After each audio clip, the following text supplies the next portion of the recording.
mambo, mambo Italiano, hey, hey, mambo, mambo Italiano, go, go, go.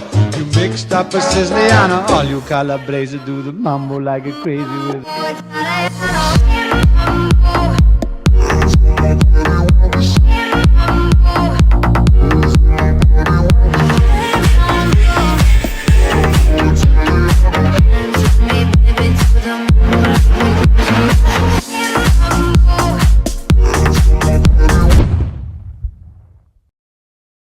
Alright, day 3 in Sydney. I'm about to fly back home in a couple of hours, but before we did that, I figured I'd pop by, see Anthony at Dahtone Racing with Uncle Timbo. Yeah, as you can see, we've got a Garage Actives R32 GDR.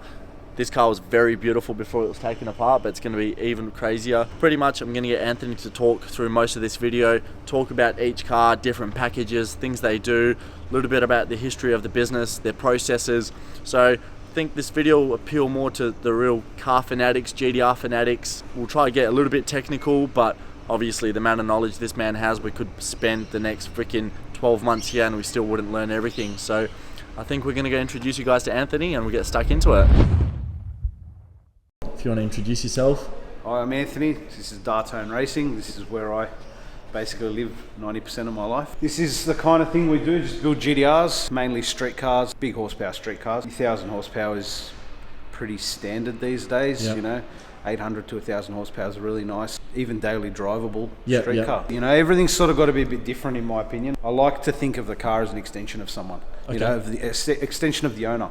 Yep. So if everything's the same, just a different color, it doesn't really, there's no sort of individual flair to the car. It doesn't really, it just has to be something different each and every time. It keeps us motivated and it gives you a bit more drive, you know, when you're doing something different constantly as opposed to doing cookie cutter monotonous over and over and over same. Yeah, it's great to have something that will, you know, is tried and tested and it'll do the same thing consistently over and over, but I just don't find as much enjoyment, you know. If it's different and speaks, you know, something of the owner, I find it more enjoyable, you know, and it becomes more of a fun project to complete.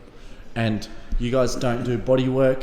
What do you mainly do? No. As a business? You do fabrication and Yeah, so essentially build engines, you know, all mechanical work, all the fabrication as in alloy stuff and exhaust and catch cans and cooler pipes and all that kind of stuff. All the electrical, we build all the harnesses here. Yeah, just essentially everything to do with making the car go, apart from tuning. Okay, So, cool. Yeah. So no panel, no paint, No panel, no paint. no tuning, everything in between. Yeah. Okay, yeah. cool. So we basically put the whole car together. Yep. If it needs to be painted, it gets painted. When it needs to be tuned, it gets sent to be tuned, and that's it. Yeah. Like a few cars we'll see outside. Yeah, the midnight purple one. Yep. If we go to the front of the engine bay, So this is Brody's R34 GDR. this is one of your bigger builds. Yeah, this is sort of a car that we've been working on since 2012. Brody and I bought our GDRs in the same year. Had multiple engine combos, went from 2.6 to a 2.7. Now it's a 3.2 litre with a billet block. This particular build has been sort of 6 years in the making, on and off. Sort of a street / drag kind of build, you know. Maybe 1,500 horsepower. 1,500 horsepower. Damn! Once it's dialed in, around that kind of mark. And it was driven to GDR Festival in the back as well, yeah. So first time it went on the dyno since, I think we worked it out, it's been 8 years since it's been on the dyno last. And on Friday night we had it on the dyno, dial everything in, make sure it ran right and check everything and make sure the engine's working, because obviously this is an early generation billet block which a lot of people had problems with. Yep. We wanted to make sure everything was going to work properly before we actually start feeding the boost and leaning on it, you know. Yep. So he actually got to drive it for the first time in sort of 6.5, 7 years, which was nice, you know. It's nice for him, and he won best R34 at the event, so we're pretty happy. Now, this is like real big horsepower build. I appreciate the workmanship that goes into it and the thought process and the technology and everything involved to build something like this, but the two cars outside, the blue one and the white one, are really like the dream. So I think we'll go outside now and we'll get Anthony to talk about those cars and what's been done to them. Alrighty, so these are the two cars. Yeah, so This is recently completed. This is Lee's 34 GTR. Basically runs a 3.2 litre cast block precision 6870. It's got one of our Motec ECU packages which controls all the factory systems in the car. So it runs the four-wheel drive, it runs the active LSD. It's got all the engine protection strategies. He's also got water methanol injection for when it's on 98 octane as well. And so, what power did it make on that setup there? So on 98 with the water meth, it made about 800 horsepower, 600 kilowatts at the wheels. So yeah, that's at the rear hub, so on a hub dyno. So like 1100 American. And then on E85 it made 880 horsepower. Yeah. So it was an extra, I think, 3 pounds of boost. Yep. On the 85. So 30. It was about 33 pounds on the 85 and 30 on the 98 with the water meth. Yep. Because he's in a country which there's not as much E85 there. You know, I don't know if there's any, to be honest. And this car was also fully refurbished by himself before it came here, I'm guessing. Yes, Lee's a painter by trade. He gave the car a birthday when he bought it. Me and his son, we convinced him to paint the engine bay. He wasn't looking forward to it, but yeah, he did it, and he's really happy with it. His phone has to ring. Moving on to a car that's quite famous on the internet already. We've seen it in 1320 videos and other coverage across the internet, I guess. Yeah, this is Brett's Reaper. Well, a lot of people know Reaper. Big combo that we've been sort of developing over the last probably 3 or 4 years. A lot of people don't really go down the V-cam route because it just seems like not many people understand how it works and the benefits of the variable cam. We did this setup, like I said, about 4 years ago. We did the V-cam with a 3.2 litre big single turbo. It's just been in constant development ever since then, so we've found problems. Maybe these were the problems that why people weren't using it, but we've found ways around it to rectify it. So now it's running a diesel block. Which diesel block specifically, and what needs to be done to actually run it? So it's an RD28 block. Okay. From Patrol. Slight head gasket differences, but essentially it's very, very similar to an RB30 block. Okay. The 3.2 crank goes in it, no problems. The pistons and rods and that, it's all the same. Like I said, it's just the head gasket sort of is where the differences lie. What about how the sump bolts up with the four-wheel drive transfer? So the diff. We run the same Platinum Racing products block brace / sump adapter on these as we do on a 3 litre block. It's got the same pan rail, all that stuff's the same down the bottom. So the same modifications between a cast iron RB30 block need to be done to the RD28 for it to run. Yeah, so we just give the block to Herman at PRP. He machines the block on the CNC to suit the adapter, and it all goes together as it would with an RB30. He also does the deck conversion for us, so he gets the deck modified so the head gasket works with the RB26 head gasket. This now has a Motec in it. We transitioned from the Haltech Elite 2500 to a Motec M150. Any particular reason for doing that? Look, there's a lot of sort of, it's hard to explain on camera until you sit there and you start tuning these cars and seeing how they run and the safeties you can put in place with the Motec, as well as this has got PowerTune Australia's firmware in it, which controls the four-wheel drive as well. Instead of having all these extra boxes, we've just got the one ECU, an E888 box, which is for the EGTs, and that's all there is in it. Whereas before we had I/O boxes and CAN hubs and all this other stuff, which we didn't need in the car, And now the topic of VCAM. Something I saw, I'm not sure if it was in someone else's video online, you're developing your own double VCAM on both the intake and the exhaust. Is that still happening? Yeah, so when we did this car and we saw the benefits and how good it was, like normally, like it had a precision 6870 on it before. It's now got a 7275, but we've got a really nice now linear torque curve and power band, whereas it drives more like a blown V8 rather than a turbocharged 6-cylinder. Right. So even though it makes 1100 horsepower, it is really smooth and, as I said, linear. So it doesn't have that big whack of torque that the big turbo gives you or anything like that. And when do you see full boost by what boost pressure? The way we've tuned this so we can keep the engine together, what we've found with these kind of setups with that generate a lot of torque, we've had to tune it more so for the torque curve rather than the boost curve. So this car will make full boost at probably 8,000 RPM, but we're not targeting full boost early, because then what happens is your torque curve becomes sort of unstable and a bit out of control. You get big sort of peaks in the torque So what that can do is that pounds your big end bearings and Yep. things like that, and hurts head gaskets and all sorts of things. Where's the engine? Yeah, so this way it's a much faster car. Yep. Because it's making, you know, I think it was just short of 1,000 newton meters of torque Crazy. from 4,000 RPM all the way to 8,700 or somewhere That's what around it that revs mark. to. Yeah, Oh, yeah. shit. So being a 3.2 litre, we sort of try and keep the RPM down, Yep. especially a street car. And these two cars are just something that they actually get driven. Yeah. And we, like, this one is a fresh build. It's Yep. still not registered and stuff, but yeah, we'll insert footage of this weekend. It's just Yeah. probably going to be an Instagram clip of this getting thrashed by Lee's son. Yeah, who Ryan can is definitely drive. Yeah, he's a bit, And then out of control this- behind the wheel. Yeah, and then this getting driven by Brett again. Brett just- absolute madman. No, put on the no show. mercy. You know. No mercy. He left the track on belts. So, Yeah.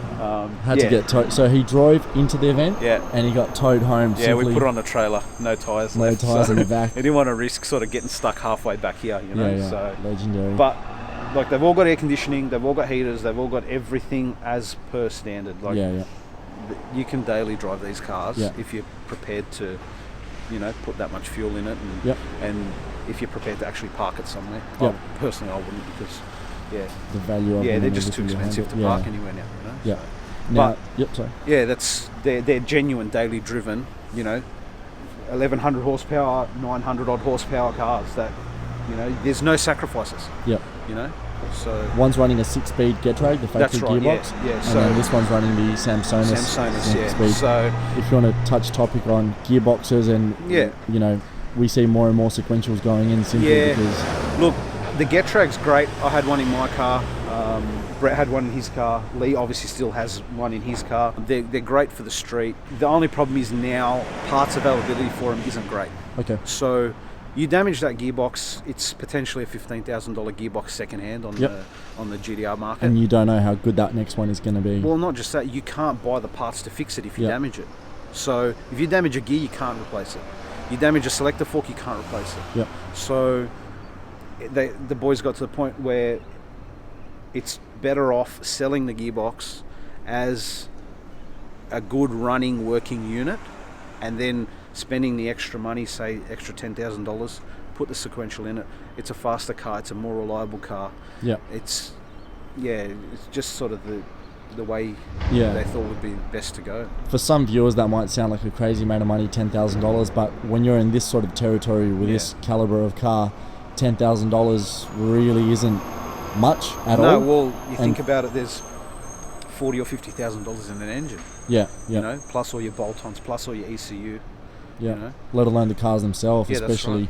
Yeah, something like that, just as a standard car in, you know, in poor condition or a half decent condition, you're not finding it for under No. 150,000 Australian No, dollars, and that's right. prices are only going up. You know. Yeah, that's why people I found people not as scared to spend money on them now as well. Yeah. Because they're worth so much money. They're an investment. If you get it cheap enough, Yeah.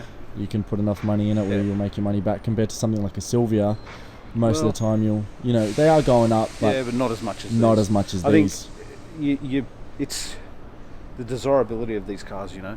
Yeah, It's a lot of people's hero cars, definitely. and some people can afford them now, and the people that can afford them have a lot of coin to spend. Yeah, So they're spending that money on those cars. Definitely. That's why the prices are going up. But again, you got to remember that there weren't a lot of 34 GTRs built either. 11,000 or so, Yeah, I think. 12, compared to, I think it was 12,000. what about 32s? 32s are 40,000, 45,000 yeah. or something. Yeah. So it was a different time, and it was a big shift in Nissan. At that point, they weren't doing too well financially, so they only built that many. This one, what do you want to say about it? So this is a street. This is your normal package nowadays, Yeah. pretty much in the GTR world. Nice size turbo with a 3-litre. Yeah. Obviously, still costs a lot of money Yeah. to build something like this, but overall, in the scheme of things, this is a relatively Yeah. basic street car. This is sort of the entry level these days in Sydney, I guess. I don't know about other states. Yeah. But, you know, it's your 800-ish horsepower, 800 to 850 horsepower, 3-litre. Yeah. 3-litre. Tim! Fucking Tim! That's all right. So yeah. this has a stock, so it's got a RB30 Yep.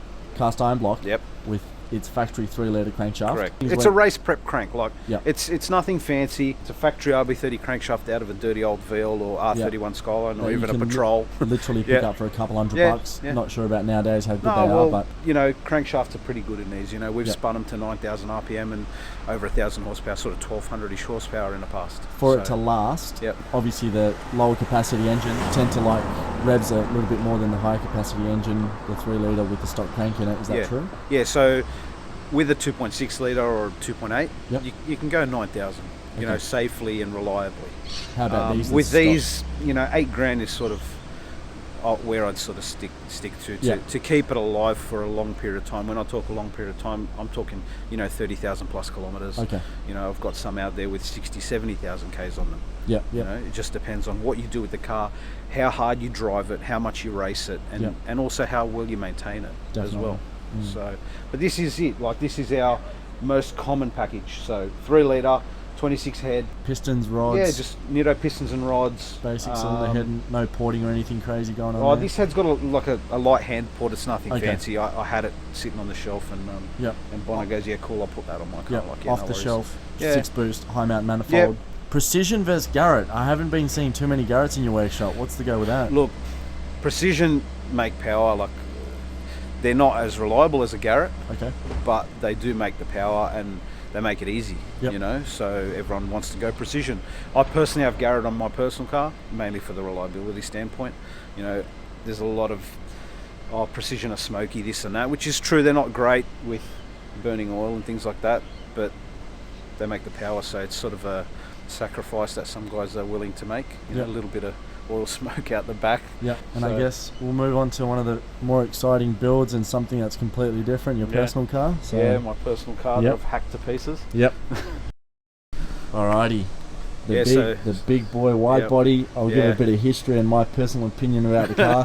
When I saw the 1320 video ever before I came to Sydney, I was like, wow, this thing is 10 out of 10 street car, real, you know, how do I say it, show car flair to Yeah, it, yeah. but a lot of function behind it as well. Yeah. And then when I saw you hacking into it, yeah, I could only imagine what you're starting to do. You're always trying to push the envelope, I guess, Yeah. and be different to others. I have to, like, that's just always been me. You know, the car took me 5 years to build the first time, because I do something, and then because I don't hide anything, I'm very transparent with everything we do Yeah. here. I put Definitely. all social media, I put everything, you know, in the build, halfway through. When I blow up my motor, I put it on social media straight away, like 5 minutes after it happened. Why? I don't care, you Yeah, know. yeah. But the problem with that is people then go and look at what we've done and they copy it, and I'm just like, okay, well, I can't have my stuff the same as someone else's. Yep. So that's why we start again, and we go over and over and over. This car lasted 2 years with the old setup, and then I just saw it was too close to, like, the engine bay looked too similar to other people, even though I got the exhaust manifold and all that stuff. So I thought, all right, we're going to go the next step. And then there's so many white GTRs, and they all look similar. And then I saw people doing similar, like the carbon skirt extensions and the front lip, and I'm like, okay, it's time to change it again. And I approached the guys at Garage Active in Japan, and I said, look, I want the kit. I want to put it on my car. I want to be different. No one's done it here yet. So in January, we paid for the kit. Made a deal with them to be the Australian dealer for Garage Active products. Yep. And brought the first kit to Australia. So Okay, now we'll touch base on the price. I love talking about price, and I think in future episodes I'll Yeah. talk about more of the price and the thought process behind it. Because for most people, when they see this, they think, all right, what's the retail cost of Yeah, a yeah. kit like this? well, so the kit, without Japanese taxes, I don't know what their taxing structure over there is like, but it's 15,500 Australian plus our GST. Yep. So plus the 10%, whatever that works out to be, 17 grand or whatever. Okay. So, and then plus freight. Okay. So depending on how you want to ship it, some guys are happy to air freight it and pay thousands of dollars for air freight at the moment with the global, you know, crisis. It's just mental. But yeah, we sea freighted this. Freight was like just over, I think it was just over $1,000 or something. So about sea 18 freight. grand should Yeah, have it landed in here. Australia with all with taxes all the paid. taxes paid and Yeah. everything, somewhere around that mark. Yeah. Yep. And then when you take in consideration what cost you can actually offset if you have a healthy car, such as everything can come off. So there are people out there that are restoring these R32 GTRs to the point where often enough they either can't find the rear quarter panels, or they might but be way too expensive brand new if they can find them. So reusing the quarter panels when they're unstitched properly from a car, you know, that had healthy quarter panels once upon a time, puts money back into Anthony's pocket to fund a build as such. So that $17,000 might turn into closer to 10,000. Well, my rear quarters were hammered. They were they were, I don't know what they did in Japan, but they were, the whole arch was made of bog. There was rust, and that's part of the reason why I did it as well. I go, look, the car needs to be painted. It was painted in Japan. It looks good in photos, it looks good from a distance, but for me, being, you know, growing up in the whole show car industry and growing up around panel shops and seeing concourse paint jobs and all that kind of stuff, I was just like, nah, it's not good enough, you know. So, and it's old, you know. At the end of the day, it's, you know, 93 model, so it's almost 30 years old. Luckily, the front end was good. I sold the guards, the bar, front splitter, side skirts and extensions, sold all that stuff. Would you get about $5,000 or $6,000 for that? About $5,500 for that stuff. And then if you do have healthy rear quarter panels, let's say you get $1,000 a piece. You'd have to. So really, you're at $10,000 and maybe less. This kit out of pocket, if you had a healthy 32 GDR, would cost you under $10,000. Yeah, and to be honest, the fitment. This is just literally 11 p.m. Friday night. Yeah. Like, we slapped it on there. You saw. You were here. I was there. We put the whole car together in 4 hours. You know, and you're not a body man. Nobody in there was a body man. It was just a matter of no idea. Slap it on and just to get it to the festival. May as well do it with my eyes closed. That's like, I've got no idea about bodywork and stuff like that. I know what looks good, but I don't know how to make it look good. Okay. Yeah, it all literally just goes on, almost like original. Yeah. The quality is next level. I've never had anything fiberglass go together like this car. And awesome. You pay for it, but the guys at Garage Active, they're very picky. They're just they're GDR enthusiasts like us. You know, they're not. It's not just a company that pumps out junk all day. You know, cheap garbage. You pay a premium for their stuff. And it feels like a premium product, and that's why we wanted to sell their products here. You know, something I would have loved to see if the car was in a driving state. Firstly, to go for a drive. Secondly, the ITBs, but the drive-by-wire system, like. That you're able to have cruise control and all the other awesome features of it that a street car should have, and also that you made 880 Aussie horsepower on a stock 30 bottom end. So what did you do? You just put rod bolts in it? So I prepped the crank because you have to. The harmonics in any RB is just junk. So we prepped the crank, put a collar on it, grub screwed it so we could clean it. It doesn't really help performance. The only thing it helps performance is the collar, because I don't want to break oil pumps. I've got a really good record with oil pumps, so we've never broken one of our pumps or any aftermarket pump in 15 odd years of building RBs. So I didn't want to experiment now with a short nose crank. So we put a collar on it. It has a set of cheap Hastings rings from across the road, spare parts, you know, just factory replacement rings. I got told it was an 80,000 K bottom end. Looked immaculate, water galleries, no heavy corrosion or anything like that. So it genuinely looked like a low kilometre engine. What else do we put? Billet oil pump gears in a 26 pump. Put Herman's PRP brace on it just so we could bolt the sump on it. It's not for any other reason really.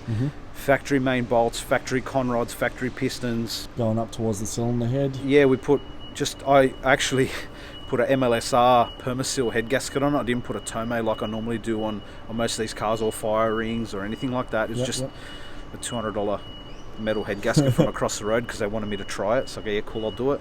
And GDR 12mm head studs. That's it. Like, there's nothing fancy, and it copped a hiding for 2 years, you know.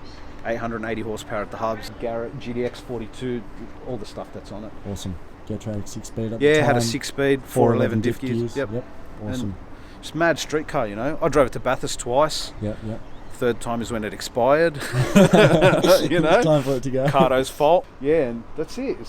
Now we'll put a forged motor in it, make 1,000 horsepower. What are we using this time? We're going away from some of the Aussie stuff. We're going Italiana. I'm putting, we're going to try Herman's Italian rods and pistons. Yeah, Herman's a good mate of mine, and I like to try different things, you know. On my own car, I don't care. If I break it, I break it, you know. And I want to see how far I can push this product. And I've just gone for his entry-level stuff, the bottom of the line stuff that he's got, which still looks amazing, you know. So we'll give it a go, test it, you know, see what we can do with it. If it makes 1,000 horsepower, I'm happy, I'm wrapped. Now, in terms of the gearbox, is this something you want to talk about right now? Or we're going to skip the topic. Yeah.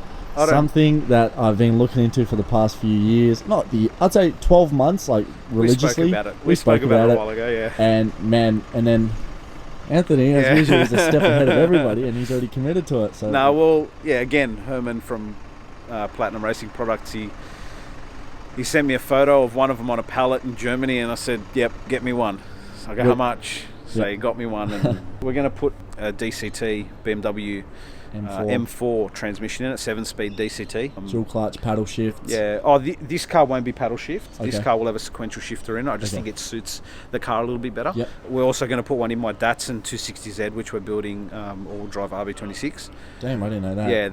Yeah, that one will have paddles, just because I want the console to be a bit nicer. Yeah. You know what I mean? Yeah, it's just we saw there was a kit on the internet from some other guys, and just like I didn't like the way it looked. I didn't like the way the transfer case bolted to the gearbox and some things about it. So we thought, okay, I think we can do it better. Okay. I think we can make a nicer kit. So yeah, that's the plan. Further push the car in terms of the way it looks, the way it performs. Everything. Still keeping everything relatively on the back. Nothing's basic about a GDR. Nothing is cheap about a GDR. No, that's true. But compared to cars such as those two there, or even some of the drag cars we've seen, this is still very, very basic entry level stuff.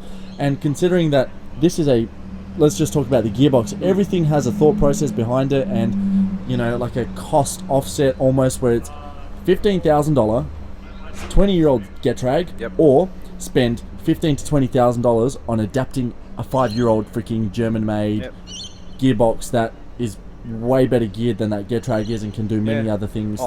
Look, I drove, one of the boys has got an M2. I drove his car, and I was like, nah, that's got to go in my car. You can't compare it. It's just awesome. If you want to just putt around, put it in drive, putt around. If you want to smash through the gears, just pull on the shifter and smash through the gears. How do you go wrong? You'll never shift that fast with a manual. Traditional manual gearbox. And you can still put a clutch by wire in it. You can do clutch kicks and everything. You can do burnouts and drop the clutch and all that. If we want to move into the engine room, talk about just basic differences between 26 and 30 blocks, and sort of the future of the business and where the GDR scene is going and technology. Sweet. No. Alright, mate, welcome to Dahtone Racing. You're the team leader. Sorry, I don't speak English. You know what? It didn't break any water. What do you reckon about it? Oh, it's cunt's fucked. Look at the pistones. Now you can show how much of a stock bottom end it was. You can see a factory piston. Where's the broken one? There's bits of it in the box. Yeah, bits of broken engine. Factory RB30 aspirated piston. So what do you think really let go? I reckon it broke the piston and pulled the pin out, and then because there's nothing guiding the conrod up and down, the conrod just flopping around in the breeze. Then it punched out. Punched clean through. Show me the hole. My hands are filthy. I don't touch it. But how good's the head gasket seal on it? The perma seal. Yeah, man. That's crap. Like even the head gasket seal's mint. Corn pressure was always mint in this engine too. Alright, so we're in the engine building room, and this is Abdul's engine. Yeah, this is a nice one, literally brand new everything. Abdul is like the local Nissan spare parts drug dealer dude. Yeah, he just got everything brand new. It's so nice to put this engine together. But so this is a 2.6 litre factory crankshaft, pistons, rods. It's got a big dollar Rams CNC ported head with brand new cylinder head from Nissan as well. Yeah, brand new everything. Just like everything else, all nuts, bolts, washers. So yeah, it's 2.6 litre. You can see on the side here, this water gallery here, it's straight. We'll show you a 3 litre in a minute. It's got a bit of a kick to it for the extra deck height. Biggest problem with 2.6 litre blocks is here, right in this point here, they crack. Right down there, that's the oil feed for the turbos. So, and you've also got a head stud coming down in through here. So there's not much material for the tie-in for the bottom of the head stud to where this has been drilled all the way through to the other side of the block. So they crack here, especially when people don't install head studs correctly. There's ways to fit the head studs so this doesn't happen, but a lot of guys just bang them in there, tension them, and it's done. Yeah. Any particular advantage of the 2.6? Maybe revs, sound versus the bigger 3 litre of torque and block strength? Yeah, so if you really want that, 9,000 RPM RB, rev it to the moon, you need a short deck block. Smaller capacity engine. Yeah, I wouldn't be revving a 3 litre, 3.2, 3.4.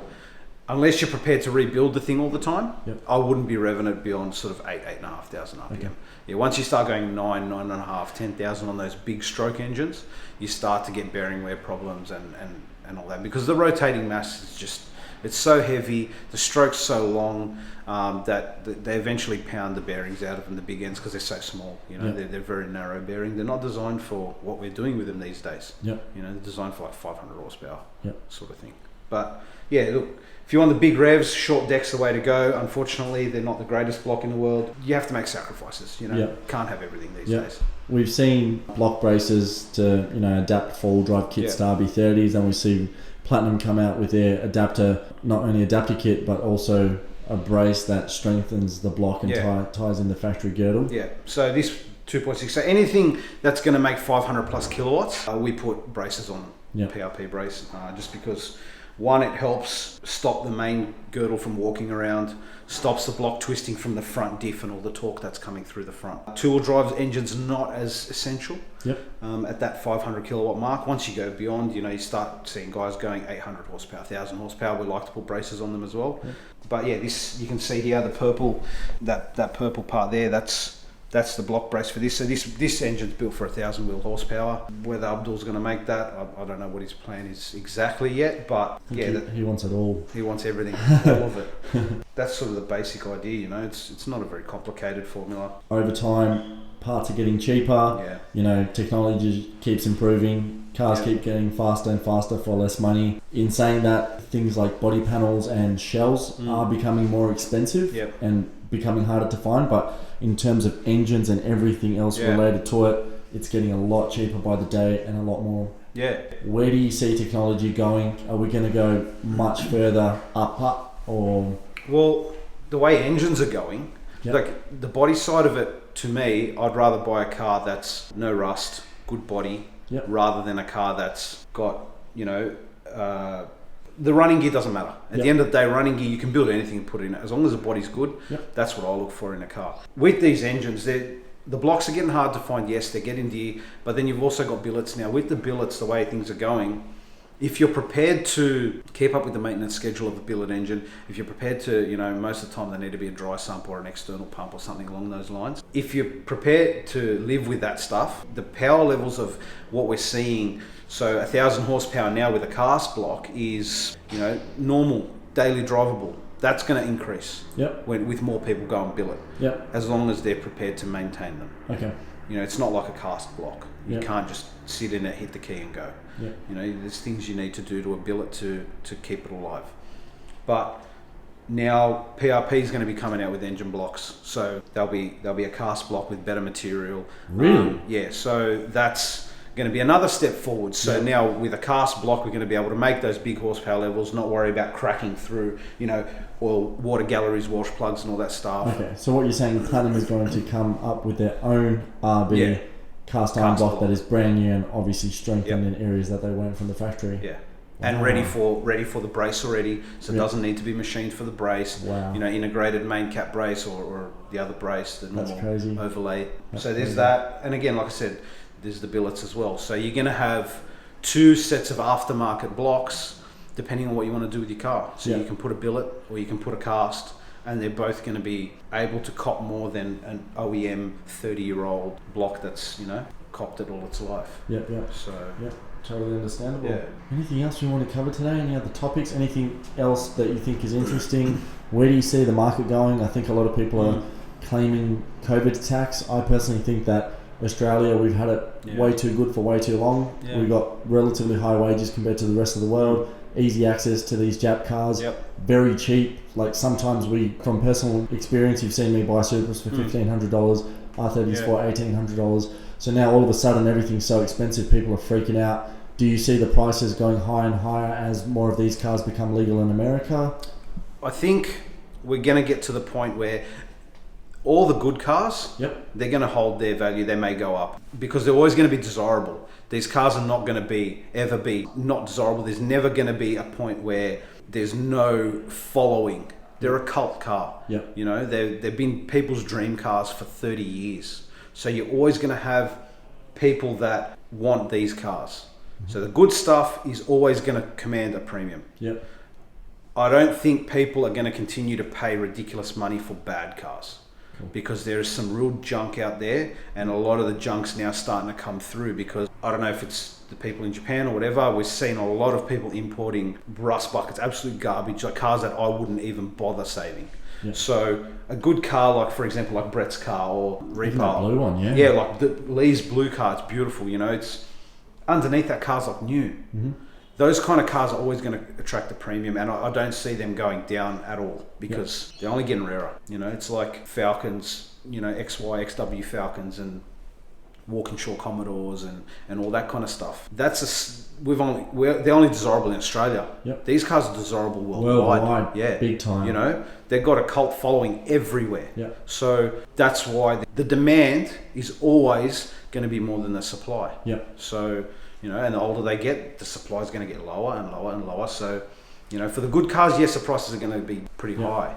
What would you recommend to someone that, somebody like myself, for example, like personally, I prioritize always having a restored shell simply because my labor right now is not of value or my time, but, you know, materials to restore a car, let's say you put $5,000 into a shell, you can take a piece of crap and turn it pretty much into something that's amazing. Yep. And I still stand by what I believe in is if you have a shitbox of a car with an amazing drivetrain, at the end of the day, in my eyes, it's still a shitbox. What would you recommend to somebody that, you know, is like myself on a bit of a shorter budget? Do you think capitalize while these parts are still available and work on preparing the shell before building engines, or how would you go about it? Yeah, definitely. Like I said before, running gear is easy. Yep. Running gear is not a problem. You can always get something together. And as we've seen with my car, for example, a $300 junk engine made nearly 900 horsepower. And had I treated it right and looked after it, because I don't look after my own cars, I don't have time for it. I just get in it and drive it. Yeah. So, and I wanted to break that engine. I broke it. I know the limit. Had I left it at 500 kilowatts, it'd still be going. Yep. You know, so running gear is easy. You can cobble together all sorts of stuff as long as you don't want 1,000,000 horsepower. You know, a standard bottom end's great for certain applications. Yep. Now, a rusty car is a different story. Oof. Rust gets worse. Rust continues to get worse when you can't buy sections and you can't buy panels, and not many people can do the metalwork and fabricate chassis rails, sill panels, all that kind of stuff. So if you can get the body to the point where it's mint, pretty much perfect, like new, then you can put running gear in it later. But the parts are not always going to be available. The engine's always going to be available. Yep. You know, because people are making new engines. At a cheaper cost. That's what we're trying to say. That's right. And power's easier to make now and cheaper to make now than it used to be. Yep. 5, 6, 7 years ago, 800 horsepower was a big race engine. Yep. That didn't last very long and was very hard to make that power. Now you make that on a standard bottom end. Crazy. You know what I mean? It's just, so that's why like what you're doing, you know, repairing it, getting the underbody mint, immaculate, you know, resealing everything, rust prevention, all that stuff. That would be my priority first. If I could do that, I'd do it, but it's not my area, you know? Yeah, definitely. One more question. We see a lot of high horsepower cars. I think a lot of the people that influence on the internet that build these fast cars, it's almost become normal for an average person to think, look, it's completely achievable by an average person, this sort of goal. Obviously you need to make some sacrifices to make it happen, but 1,000 horsepower, is it really necessary for the street? I don't think so. You don't think so? It's Thank nice you to very have. much, Anthony. Great talking to you. Thanks for having us. Thanks for coming. Yep. We'll Maybe see we'll you. travel down your way, across your way. Race Wars. I think Cardo was saying he wants That'd to be do nice. something. So I'd like to do Race Wars. Come down and have a look. Definitely. Thank you for all your advice, dramas, and man. we'll probably see you towards the end of the year. See ya. Take care.